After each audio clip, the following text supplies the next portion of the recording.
today I'm going to be getting in my acrylic sketchbook. I have some leftover paint on my glass palette that is not dry yet because this is golden open acrylic. So it's very slow drying, especially when it's like in a clump. I want to kind of use that up. So I'm going to try to re-wet those and kind of use them in here because today I want to focus on layering paint. Those of you who use acrylic paint, you'll know that, it's very easy to layer and layer. And sometimes it's so good at layering that you can completely wipe out everything that you've done underneath and not even see the layers underneath.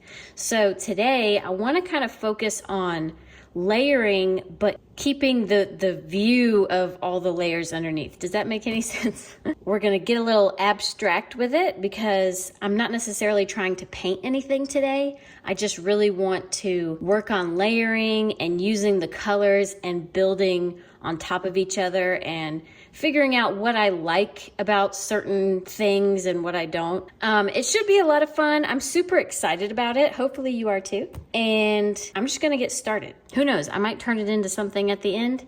You never know with me. Oftentimes I'll see little things that inspire me to like make it, a full piece. But, and in the end, it's just about layering today. So we'll cross that bridge when we get to it, if we get to it. And we'll figure out what I'm gonna make today together. If that sounds like a good time, you are more than welcome to join me. Grab your sketchbook, grab some paint or whatever, and create along with me. This is a very no pressure kind of painting that I'm gonna do today. Anyway, I'm gonna stop telling what I'm about to do and I'm just gonna start doing what I'm gonna do.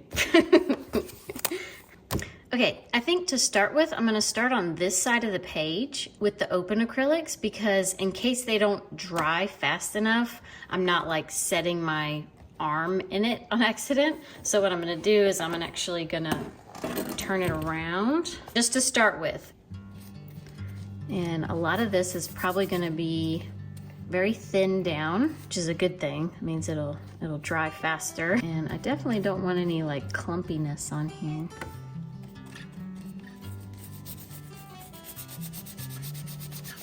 Ooh, that looks cool. It actually looks better in person than on the camera. Let me see if I can. You see that color that it made? It's a really interesting color. And see, this is the kind of thing that I'm trying out. Is I would have never really thought to mix. This is magenta, and this is some kind of green. I forget what kind of green it is, but I would have never really thought to mix magenta and green. But it actually makes a really interesting purpley kind of pink. So I just think it's really cool to experiment with colors, experiment with different marks, and just see what can come of it. I got some sap green. Now, sap green is kind of not really a dirty green, but it's a little bit more of a natural outdoorsy green. So mixing it with that pink, it definitely turned it brown.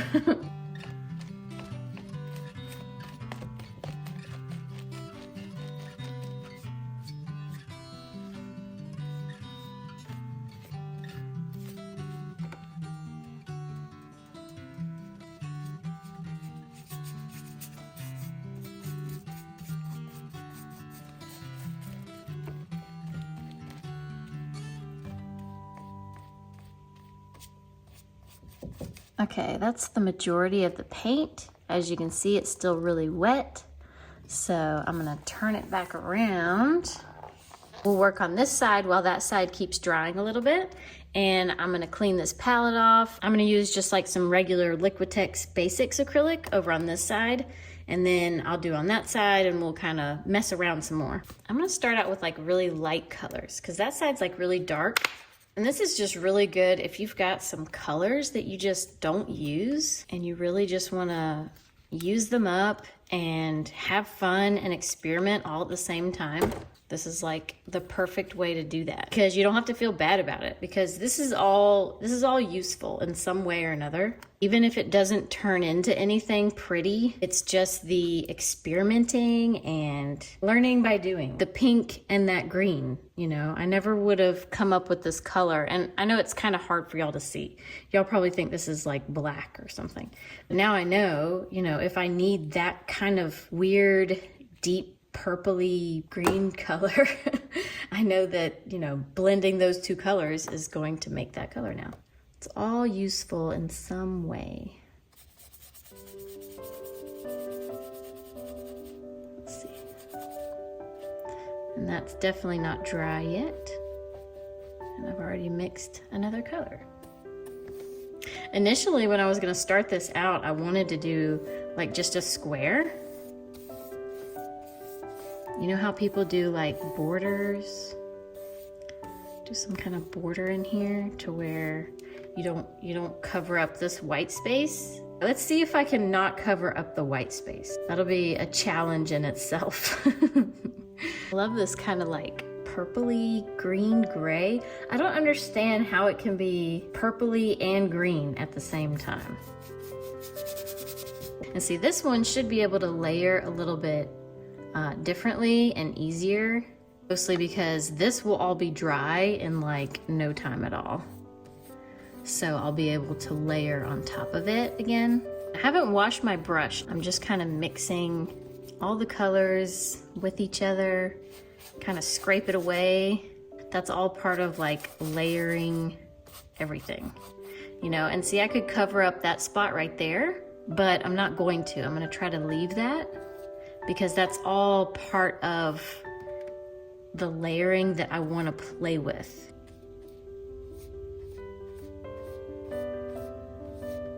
All right, I'm washing my brush out because I feel like I'm getting kind of the same colors going on. I'm also getting kind of the same kind of marks with this brush. So I'm gonna switch to a different brush. I'm gonna use this one. This I got with my Stabilo Woodies. It came in like the set, and I don't really like using it for painting with the Woodies. I usually use my water brush.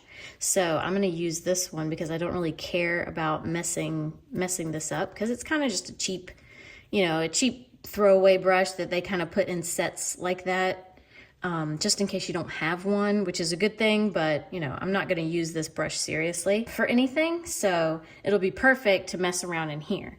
And it's a different shape. It's a different shape than the one that I was using. So I should be able to do some different things with it, get some different marks going on.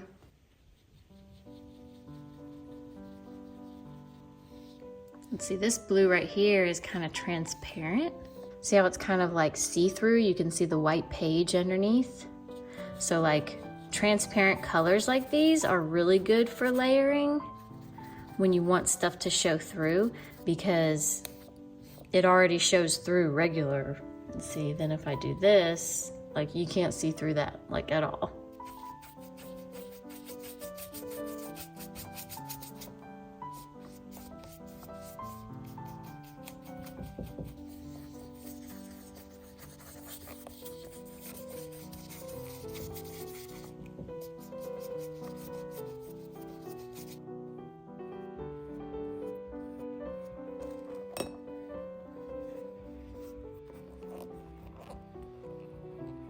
Okay, so did y'all see what I just did right here?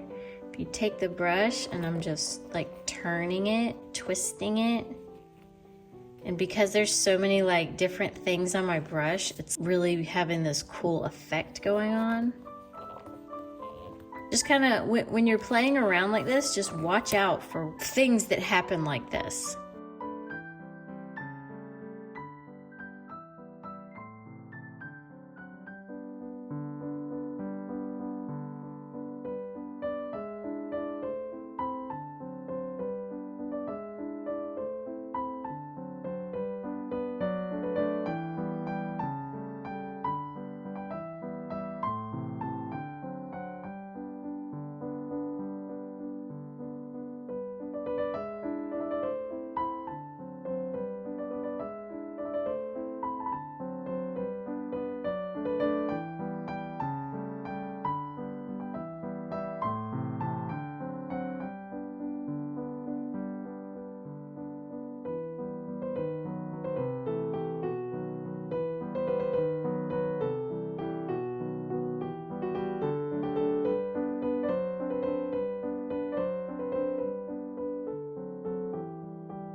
Okay, well, I officially can't help myself. I ended up turning this into some kind of tree landscape. I honestly thought that I wasn't like gonna make anything, and I wasn't trying to until like this middle section happened with the green, and it was like it was over from that point because I couldn't get over like the thought of like having like this twisted tree knot with some roots down in here. And I still left the red spot. I told you I wanted to leave the red spot, and I was like, no, I can't cover it up. I said I wanted to leave it. So no matter how hard I tried, I left that red spot. And I think actually the red spot makes this that much better. It totally doesn't really belong, and I think that's why it actually looks good there. It almost looks like the tree's heart is up in the treetops. And this almost reminds me of like a moon. All of this makes it look like there's like a distant, you know, either a field or clouds or something going on back there. It just there's like a lot of movement going on. It almost looks like a ghost tree. Okay, I'm back. It's been a couple days and this is completely dry, and I've cleaned off my palette, and I've got all these colors laid out here that I want to try to get rid of. Like this gold. Where'd that gold go?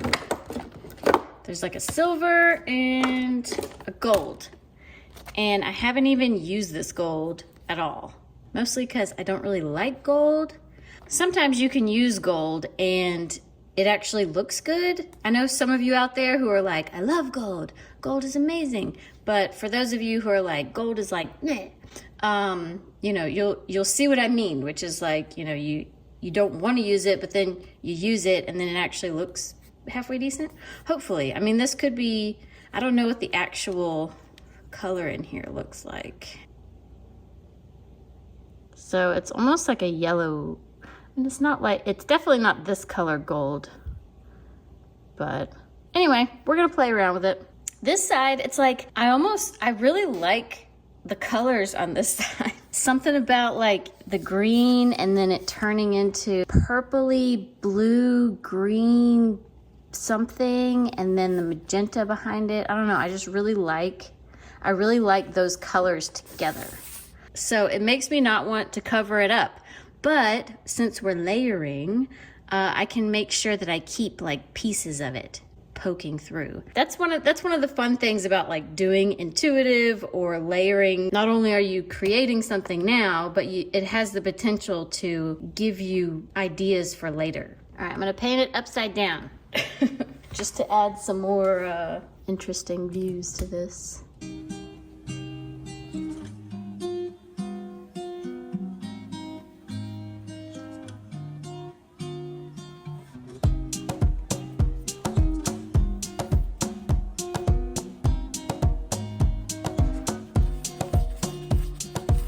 See, this is what I'm talking about. I don't like gold, but I really like that.